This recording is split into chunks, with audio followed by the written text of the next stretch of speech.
The glass doors of the diner shattered, but the man in the corner booth didn't even flinch. He just kept looking at the terrified, heavy-set waitress, trembling behind the counter. When 30 men with assault rifles stormed in and lowered their weapons to call him boss, she realized she'd been serving coffee to a monster. The neon sign of the Midnight Owl Diner on South Broad Street in Philadelphia buzzed with a relentless, flickering hum. It was 11:45 p.m. on a Tuesday, and Harper was exhausted. Her feet throbbed in her worn-out, slip-resistant sneakers, and the pink polyester uniform, which the manager, Gary, only ever ordered in sizes too small, clung uncomfortably to her thick thighs and wide hips. Harper was a big girl. She was fat, and she knew it. The world never let her forget it. At 240 pounds, she was accustomed to the microaggressions that came with taking up space. She knew the invisible script, the teenagers who snickered in the booths, the middle-aged men who snapped their fingers and called her sweetheart with a dripping condescension, and the sympathetic, pitying looks from thin women picking at side salads. Harper had learned to build a fortress around herself. She kept her head down, served the greasy cheesesteaks and black coffee, and collected her meager tips to keep her cramped apartment in Passyunk Square. But then, there was the man in booth 4. He had been coming in every Tuesday and Thursday for the past 6 weeks, arriving exactly at midnight. In a diner that smelled of stale fryer oil and bleach, he was an anomaly. He wore custom-tailored suits that Harper recognized from her brief stint working retail in Center City. Charcoal wool, navy silk blends, cuts that spoke of quiet, terrifying wealth. A Patek Philippe watch rested on his thick, tattooed wrist. His name was Damien Costello. Harper only knew this because she had seen the name embossed on the heavy, black metal credit card he used to pay for his $3 black coffee. "He's looking at you again," whispered Brooke, the night shift line cook, sliding a plate of fries across the pass. "I swear, Harper, that guy is either a hedge fund billionaire or a serial killer. Look at his eyes. They're like ice." Harper wiped her hands on her apron, her cheeks flushing hot. "Stop it, Brooke. He's just a customer. He probably comes here because it's quiet and nobody bothers him. He comes here because he's staring at your ass," Brooke corrected bluntly. Harper scoffed, adjusting her apron to hide her stomach. "Right. Guys in $3,000 suits don't look at girls who wear size 20 jeans. He's just zoning out." But as Harper grabbed the carafe of decaf and walked out from behind the counter, she could feel the weight of his gaze. Damien wasn't just looking. He was observing. He was a striking man, likely in his early 30s, with sharp, aristocratic features, dark hair swept back, and a jagged, pale scar that ran along his jawline, disrupting his otherwise perfect face. As Harper approached booth 4, her heart did that familiar, pathetic flutter. She hated how hyper-aware she was of her own body around him. She felt every roll, every curve, every ounce of flesh. "More coffee, Mr. Costello?" she asked, keeping her voice soft, her eyes trained on the Formica tabletop. "Please, Harper," Damien replied. His voice was a low, resonant baritone that sent a shiver down her spine. He always used her name, reading it off her plastic name tag the very first night, and never forgetting it. She poured the coffee, her hand trembling slightly. A drop spilled onto the saucer. "Oh God, I'm sorry. Let me get a napkin."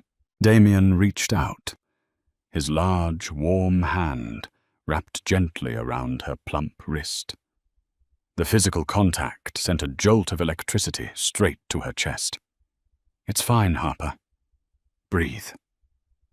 She looked up, finally meeting his eyes. They were a piercing, stormy gray.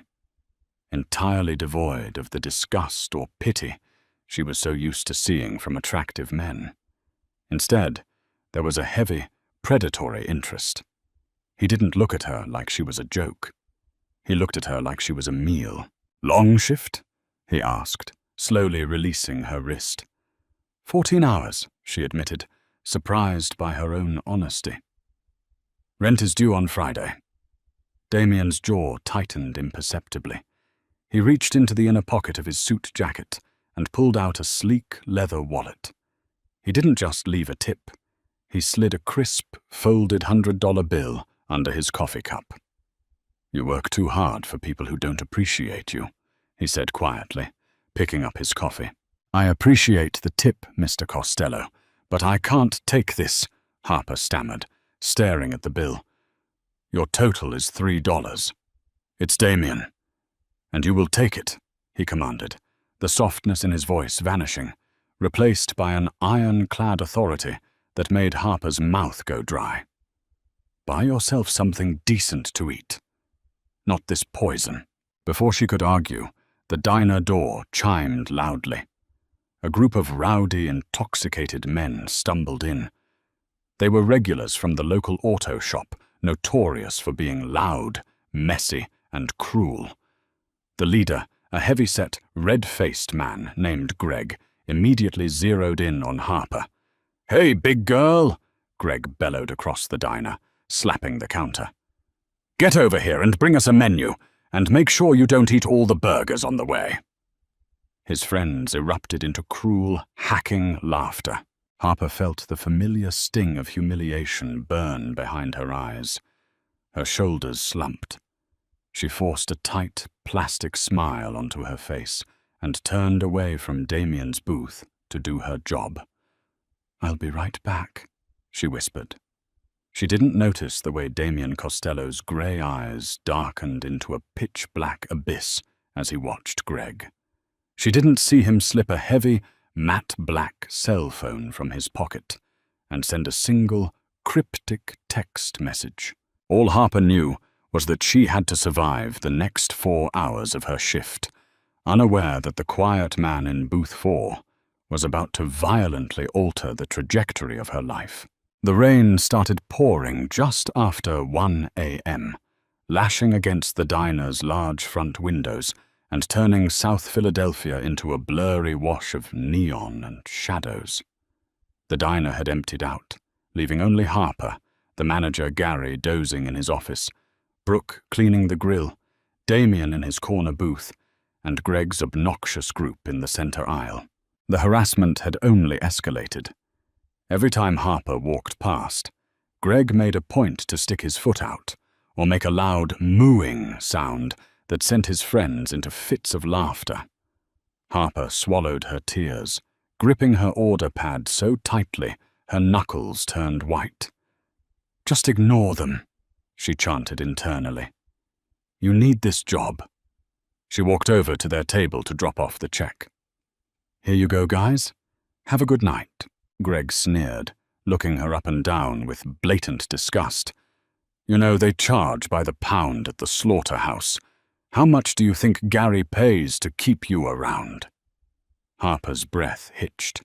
She placed the bill on the table and tried to step away, but Greg's hand shot out, grabbing her thick forearm with a bruising grip.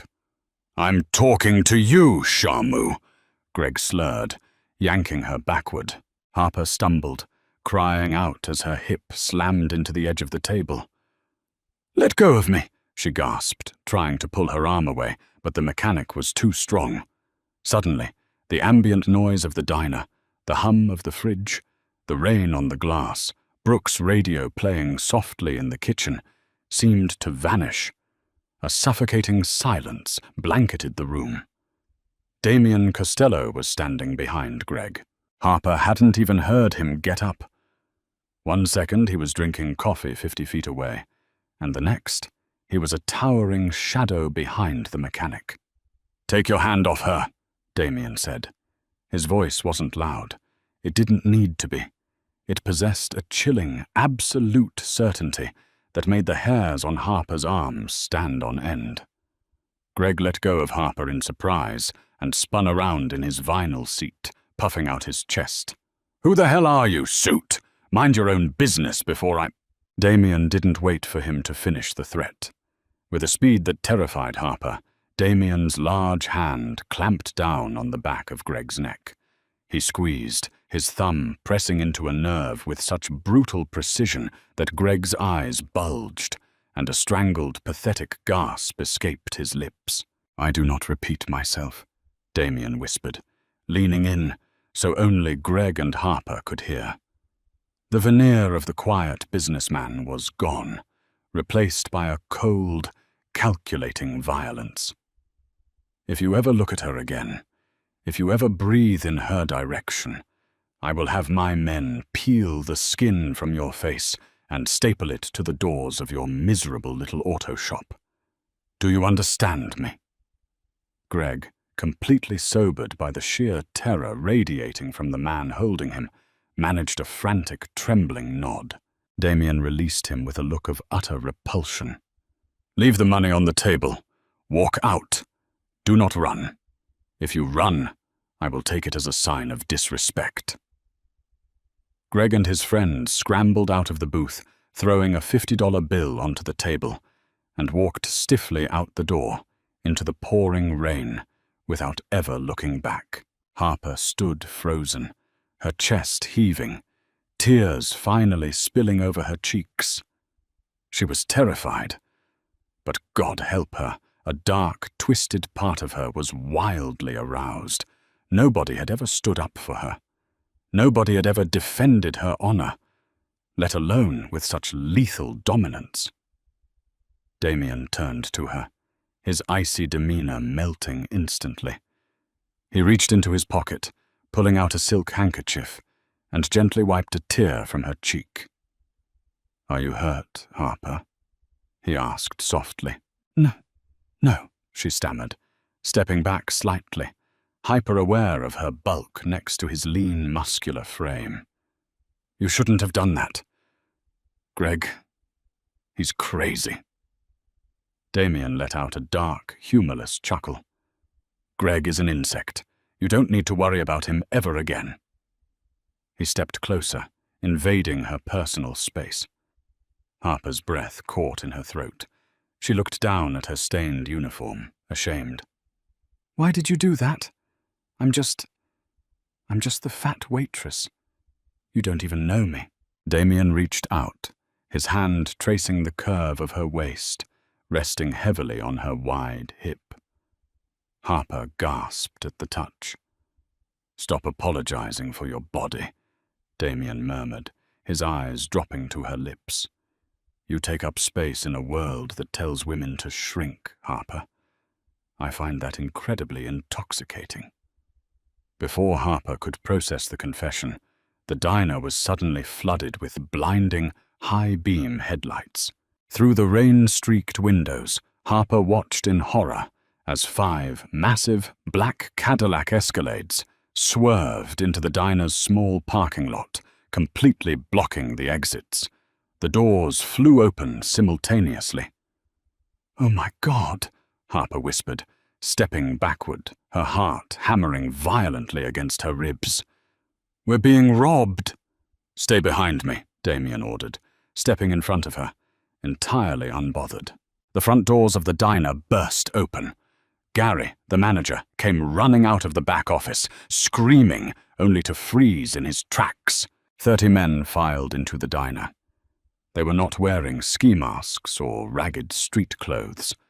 They were dressed in tailored black suits, leather trench coats, and tactical vests. Heavy assault rifles hung on slings across their chests, and sidearms were strapped to their thighs. They moved with terrifying military precision, fanning out across the diner, pulling down the window blinds and locking the doors. Harper let out a whimpering sob, sinking against the counter, clutching her chest. She was going to die here. But the men didn't point their weapons at Gary. They didn't point them at Brooke, who was cowering behind the grill. And they didn't look at the cash register. Instead, the lead man, A hulking, heavily scarred Italian man named Matteo walked straight down the center aisle, his boots thudding against the linoleum. He stopped 5 feet away from Damien Costello. Matteo lowered his head in a deep, respectful bow. "Boss," Matteo rumbled, his voice echoing in the dead silence of the diner. "The Russian shipment at the docks was compromised. We secured the perimeter, but we need you to make the call. The family is waiting for your orders." Harper stopped breathing. She stared at the quiet, handsome man who always tipped her hundreds of dollars for a $3 coffee. She stared at the man who had just told her she was intoxicating. Damien Costello didn't flinch. He slowly buttoned the center button of his suit jacket and adjusted his cuffs. "Burn the shipment, Matteo," Damien said, his voice ringing with the unquestionable authority of a king ordering an execution. "And find the rat who tipped them off. Bring him to the warehouse." "Yes, boss," Matteo said, stepping back. Damien finally turned around to look at Harper. She was pressed against the pie display case, trembling so hard her teeth were chattering, her wide eyes locked onto his. He wasn't a hedge fund manager. He wasn't a CEO.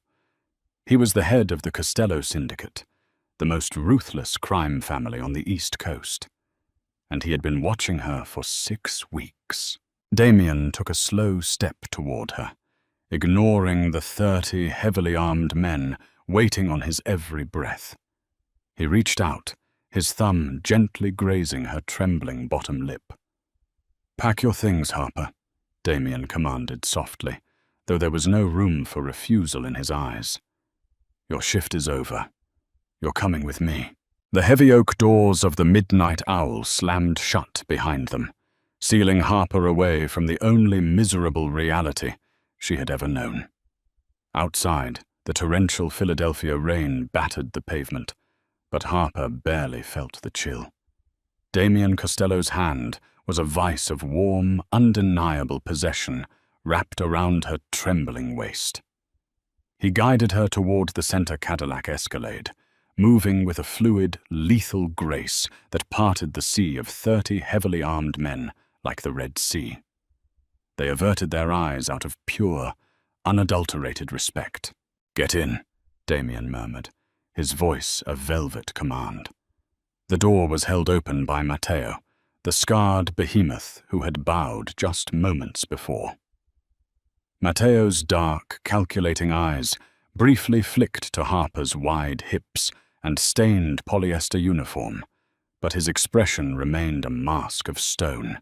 Harper slid into the plush, custom leather interior of the SUV. The doors closed, muting the storm outside. Damien climbed in beside her, filling the massive cabin with his overwhelming presence, smelling of expensive bergamot, rain, and gunpowder. As the convoy sped away from South Broad Street, leaving the neon hum of the diner in the rearview mirror, Harper finally found her voice. You're a criminal," she stammered, her voice shaking as she clutched her worn purse to her chest like a shield. "You run a mafia." Damien poured 2 glasses of amber liquid from a crystal decanter housed in the center console. He handed her one. "Drink, Harper. It will calm your nerves. And to answer your question, I am a businessman. The laws of this city simply do not apply to my family." "Why me?" Harper whispered, a tear escaping her eye, trailing down her flushed, chubby cheek. "I'm just a fat waitress. I wear a size 20. I smell like cheap fry oil. You could have any supermodel in this city. Why did you take me?" Damien's jaw clenched. He set his glass down and shifted closer, invading her space until she was pressed against the tinted window. His large hands gently cupped her face, his thumbs wiping away the tear. "Do not ever speak of yourself that way again. Do you understand me? I am surrounded by plastic women with hollow eyes who starve themselves for men who do not respect them. You are real. You are soft. You are strong. and you survive. I watched you endure that miserable diner for 6 weeks. I watched you carry the weight of the world with a dignity that my men would kill for. Your body is magnificent, Harper. You are exactly as you were meant to be. And you belong to me now. The raw, feral sincerity in his voice sent a shock-wave of heat straight to her core. For the first time in her 26 years of life, Harper didn't feel like a punchline. She felt like a queen. 40 minutes later, the convoy passed through imposing, wrought-iron security gates in Gladwin, an ultra-exclusive enclave on the Pennsylvania main line. The estate was a sprawling, modern fortress of glass and dark stone, surrounded by towering pines and floodlights. Armed guards patrolled the perimeter with imposing tactical dogs. Damien led Harper inside. The foyer was a masterpiece of cold, sweeping marble and vaulted ceilings. "My home is your home," Damien declared, shrugging off his wet suit jacket. "The guest wing has been prepared for you. My staff has drawn a bath." For the next 3 days, Harper lived in a state of surreal, intoxicating suspension.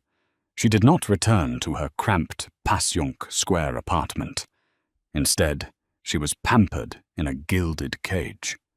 Damien had a small army of tailors brought to the estate. They didn't sneer at her measurements. They measured her lush curves with absolute reverence. By Tuesday, her closet was filled with custom silk robes, cashmere sweaters, and perfectly tailored designer jeans that hugged her thick thighs and accentuated her waist. Damien spared no expense, showering her with Cartier jewelry and feeding her decadent meals prepared by a private chef. But the romantic sanctuary shattered on the 4th morning.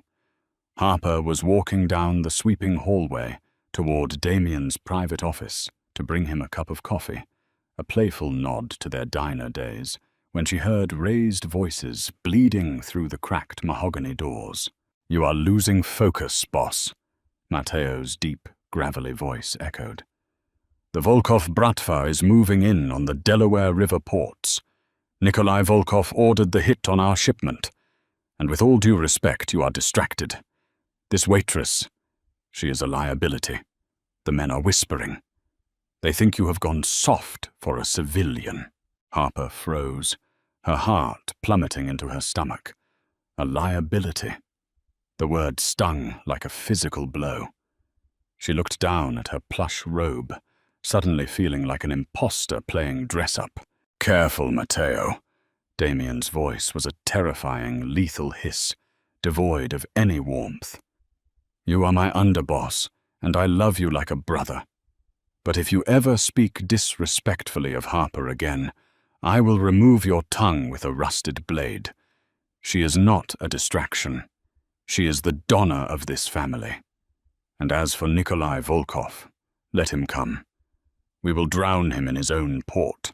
Harper gasped softly. The Donna. He wasn't just hiding her away as a secret mistress. He intended to place her on the throne beside him.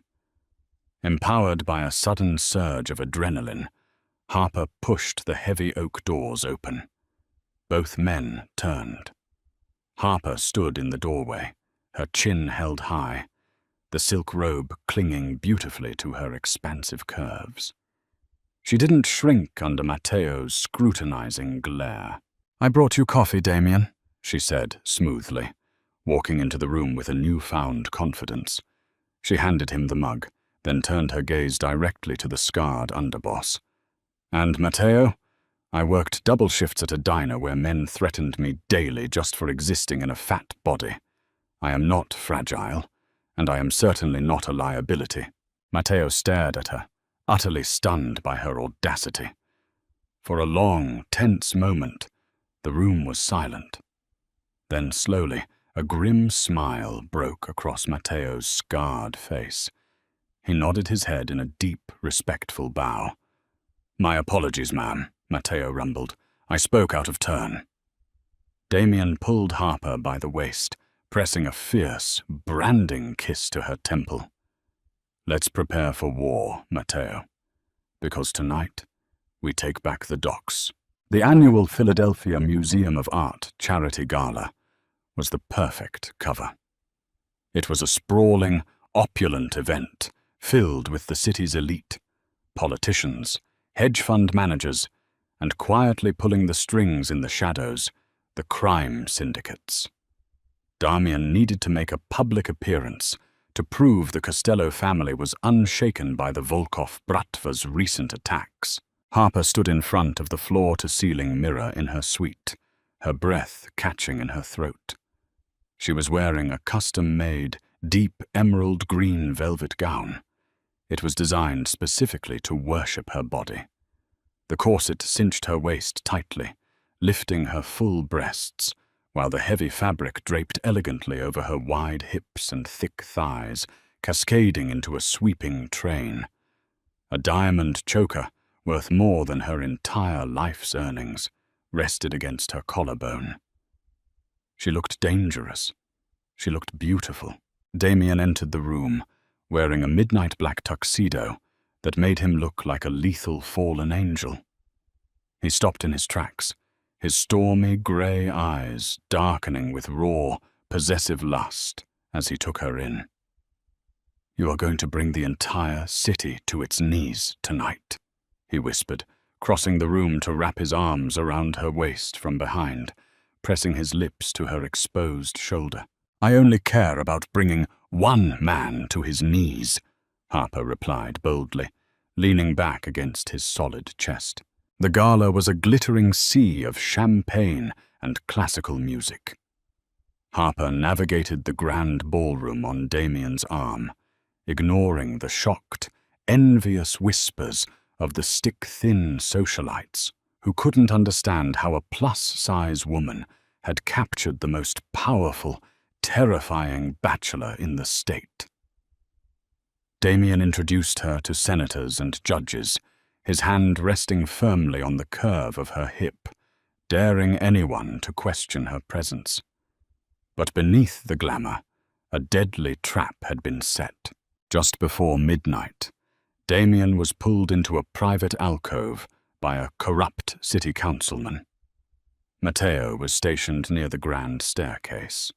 Harper was momentarily left alone near the champagne tower, sipping her drink, when a familiar, sickeningly sweet voice echoed behind her. "Well, well, look who moved up in the world." Harper turned around, the color draining from her face. Standing there, wearing an ill-fitting suit, was Gary, her former manager from the Midnight Owl. "Gary, what are you doing here?" Harper demanded, stepping back. "I'm getting paid, Harper," Gary sneered, his eyes darting nervously around the room. "You think it was a coincidence that the Volkovs knew exactly when Damian's shipments were moving? I saw him staring at your fat ass for weeks. I made a phone call to the Russians, and tonight, Nikolai is finishing the job." Before Harper could scream for Damian, all the lights in the grand ballroom violently short-circuited, plunging the museum into absolute, terrifying darkness. Panic erupted. The deafening roar of automatic gunfire shattered the classical music. Glass exploded. Screams echoed off the marble statues.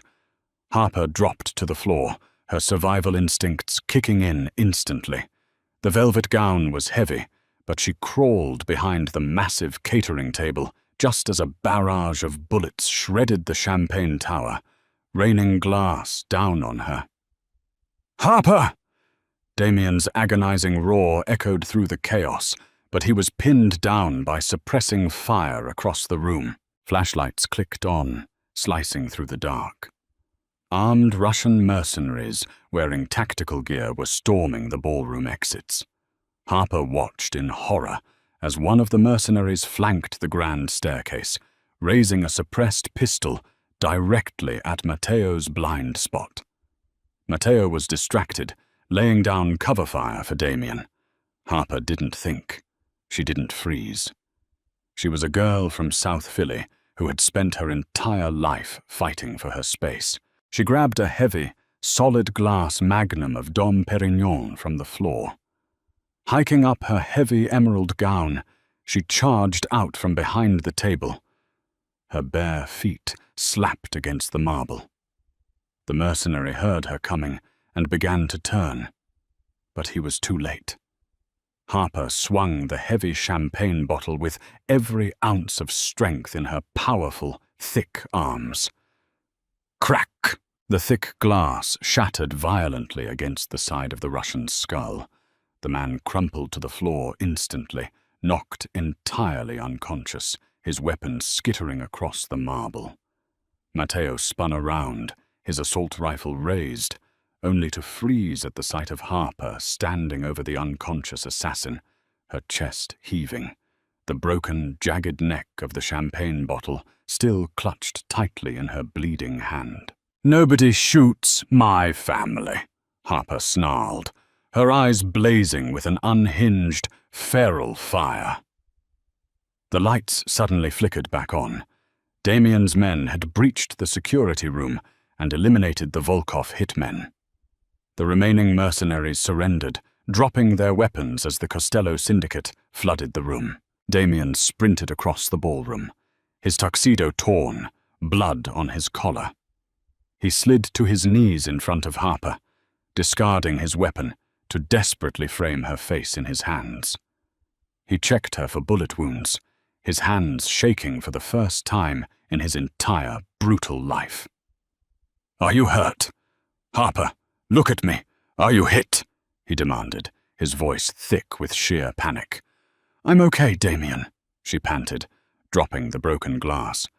"I stopped him. He was going to shoot Matteo." Matteo walked over, staring at the unconscious Russian, and then looked at Harper. The hardened, cynical underboss placed a hand over his heart and offered her the deepest bow she had ever seen. "You saved my life, Donna Harper. My absolute loyalty is yours until the day I die." Damien stood up, pulling Harper flush against his chest. He looked at her not with fear, but with an overwhelming, consuming reverence. She was covered in champagne. Her emerald dress was ruined, and she was the most magnificent creature he had ever laid eyes upon. "Gary is over there." Harper pointed a shaky finger toward the corner, where her former manager was cowering behind a marble pillar, weeping in terror. "He was the rat, Damien. He sold you to the Volkovs." Damien's eyes snapped to Gary, flashing with a sadistic, terrifying promise of violence. He snapped his fingers. Two massive enforcers dragged the screaming manager out the back doors. He would never be seen again. Damien turned back to Harper, burying his hands in her messy hair, pulling her face up to his. "You are spectacular," he breathed against her lips. "You are my absolute equal." Right there, amidst the shattered glass, the blood and the terrified socialites, Damien Costello claimed her mouth in a searing, dominant kiss that sealed her fate forever. Harper kissed him back with a fierce, ravenous hunger.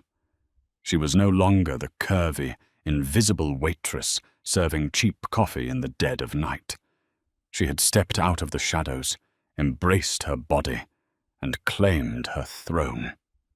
She was the Donna of the Costello family, and she would rule the city by his side.